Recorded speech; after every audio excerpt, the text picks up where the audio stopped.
Bonjour à tous et à toutes, aujourd'hui nous allons voir comment créer nos scénarios sur Figure. Donc une fois que vous avez construit votre prévisionnel central, vous allez voir qu'il est possible de greffer par-dessus vos prévisions des scénarios, des hypothèses. Donc l'intérêt de cette fonctionnalité est d'évaluer l'impact d'événements hypothétiques sur votre trésorerie. Donc rendez-vous dans l'onglet Dashboard et on va venir cliquer sur ce bouton pour afficher la vue tableau. Donc ici nous avons notre prévisionnel central qui s'affiche sur la droite et on va pouvoir construire un premier scénario par-dessus ce prévisionnel. Je viens cliquer sur le bouton scénario, ajouter un scénario que je vais premièrement nommer. Donc ici dans mon cas, je vais nommer mon scénario 1, je vais l'ajouter et je vais pouvoir créer un premier événement au sein de ce scénario 1. Ajouter un événement. Ici, on va simuler l'embauche, disons, d'un commercial. Donc, je vais pouvoir rentrer les détails de cet événement. Donc, pour la valeur, je vais rentrer, disons, le salaire de ce commercial qui peut être de 2100 €.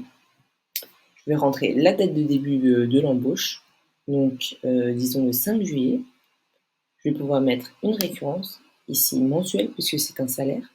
Je vais pouvoir rentrer, si je le souhaite, une date de fin. Donc dans mon cas, si cette embauche concerne un CDD, je vais pouvoir tout à fait mettre une date de fin. Je vais également pouvoir faire évoluer la valeur de mon embauche. Donc ici, je vais pouvoir faire évoluer annuellement son salaire de, disons, 5%. C'est tout à fait possible. Et enfin, je vais affecter mon événement à une catégorie. Donc dans mon cas, catégorie employé et sous-catégorie salaire. Je valide. Donc ici, comme vous pouvez voir, j'ai ma sortie de 2100 € qui vient se répercuter tous les mois à partir de juillet dans ma catégorie employé sous-catégorie salaire. Donc ici, vous allez pouvoir voir l'impact de cet événement directement sur votre position de fin de période qui vient finalement se répercuter et se cumuler sur les mois qui suivent. Donc au sein d'un même scénario, vous allez pouvoir ajouter plusieurs événements, les dupliquer entre eux. Donc typiquement ici, je vais dupliquer mon embauche commerciale pour simuler l'embauche par exemple d'un deuxième commercial. Donc ici, je vais cliquer sur ajouter un événement et donc je vais cliquer sur créer une copie à partir de embauche commerciale. Donc ici, il me suffit de renommer ce deuxième événement qui est une copie exacte du premier. Donc ici, comme vous pouvez voir, je vais retrouver mon embauche commerciale 2. Si je viens regarder les détails, je vais voir que c'est exactement les mêmes que mon premier événement. Depuis le tableau de bord, vous allez voir justement l'impact de cette deuxième embauche. Donc suite à la création des deux événements simulant l'embauche de deux commerciaux, je me suis créé de nouveaux événements qui sont donc l'augmentation du chiffre d'affaires généré par ces deux embauches, ainsi que l'achat de deux ordinateurs. Donc ici, pour mon chiffre d'affaires, j'ai simulé un montant de 3000 € qui va évoluer tous les mois proportionnellement à la montée en compétences de mes commerciaux. Et l'achat de deux ordinateurs, j'ai mis un événement unique à moins de 1600 €.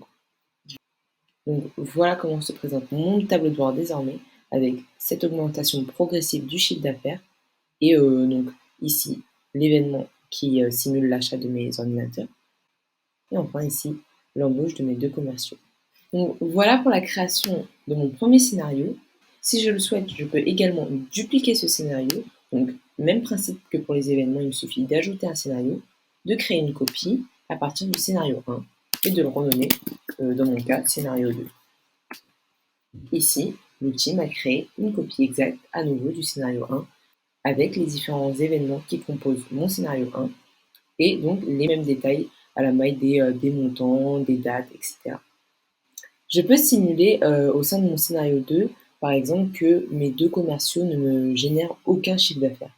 Donc ici, si je viens désactiver l'augmentation du chiffre d'affaires, je peux voir l'impact un petit peu catastrophique finalement de l'embauche de mes deux commerciaux sans aucune augmentation du chiffre d'affaires. Donc si je viens basculer sous la forme du graphique, je vais pouvoir obtenir une vue plus imagée donc de mes différents scénarios avec justement mon scénario 1 qui se retrouve en jaune et mon scénario 2 en bleu. Et donc ici, je vais pouvoir comparer les différentes courbes entre elles. Voilà pour ce tutoriel. Merci de l'avoir suivi et je vous dis à bientôt.